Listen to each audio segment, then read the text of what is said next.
State is increasingly under the radar with the latest strikes conducted by American forces against the terror outfit in the Sokoto province of Nigeria. Multiple terrorists are reportedly killed in it, as per the U.S. Africa Command. While more details are yet to emerge, Nigeria Trump attack news in one flow, without gaps. The United States, on the orders of Donald Trump, carried out precision airstrikes on ISIS-linked targets in northwest Nigeria. The Nigerian government confirmed that it provided intelligence support for these strikes. Reports say 2 ISIS-linked camps were targeted. The Trump administration stated that the action was taken to stop violence against the Christian community and to weaken terrorism. Pentagon officials indicated that more strikes could follow if necessary, while Nigeria described the operation as joint counterterrorism cooperation and said it was aimed at extremism and not against any religion. So far, there is no official confirmation of civilian casualties, and security monitoring in the region has been intensified. The senators who've been waiting quietly for someone else to go first. This wasn't about saying something new about Donald Trump. It was about changing the rules of what could be said out loud. What you saw as a speech was, in reality, a signal, a permission slip. Well, they took place in the northwest of the African nation. They were specifically targeted at the state of Sokoto, that is located on the border between Nigeria and Niger. President Trump announced news of the strike on social media, saying, "Tonight, at my direction as Commander-in-Chief, the United States launched a powerful and deadly strike against ISIS terrorist scum in northwest Nigeria, who have been targeting and viciously killing primarily innocent Christians at levels not seen for many years and even centuries." No more wars, no more disruptions. We will have prosperity and we will have peace. Under Trump, we will have no more wars, no more disruptions, and we will have prosperity and peace for all. I am the candidate of peace. I am peace. About the deadly strike operation that President Trump says he ordered on Islamic State terrorists in Nigeria. Listen to this.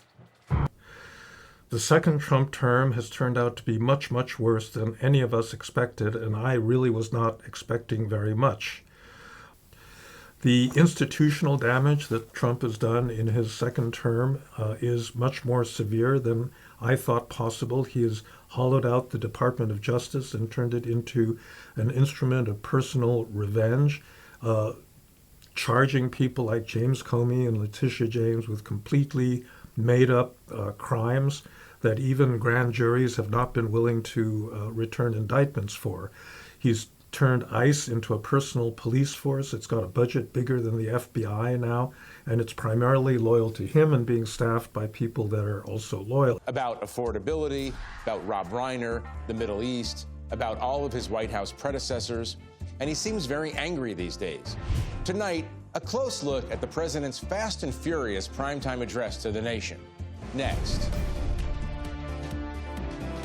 This is Washington Week. Across your screens tonight and see a story about numbers, specifically the number 67. But I am here to tell you that this is not a story about math. It is a story about fear. It is a story about the kind of quiet, suffocating pressure that builds up in the back hallways of the Senate office buildings when the cameras are turned off and the staff have been sent home. For weeks, the conventional wisdom in Washington, the things that people say to each other at dinner parties, and in the green rooms of cable news studios, was that this simply could not happen.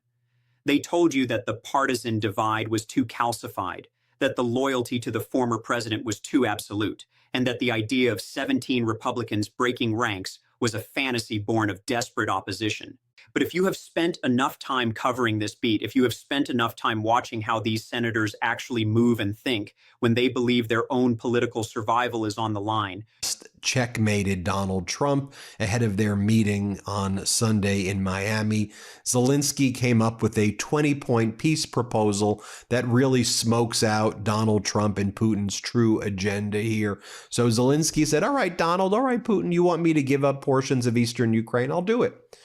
I'll give up portions of eastern Ukraine, but here's how it's got to go down. We'll do it if the following terms are met. Number one, there's got to be a 60-day ceasefire. So Russia has to agree 60 days of peace as a way of good faith and as a way of preparing for a referendum. And let's take a vote. in those eastern Ukraine areas. You want us to give up Donbass? You want us to give up these areas? Why don't we let the people vote? But it's got to be a free and fair election. We'll work with our European allies. And if you want to have the United States be involved, this has to be, though, open and transparent with all partners involved to make sure that this election is actually a genuine one. And then we'll let the people decide of eastern Ukraine if they want to be part of Ukraine or if they want to be part of Russia. But the parties need to agree wherever the people vote. We will ultimately respect that. Have the head of NATO saying war is coming, and you have the head of MI6, the British intelligence agency, saying saying the same thing, saying that Europe has not been in as perilous a moment since effectively since the 1930s. So. I mean, it's kind of extraordinary, and I mean, the emphasis should be on that we're in this situation because of Donald Trump, because of his refusal to make face down Russia and Vladimir Putin, and to name Vladimir Putin as the enemy, and his failure to recognize that Ukraine is a first step. I mean, that's what the Europeans are. In Syria, the U.S. military said the strike was in retaliation.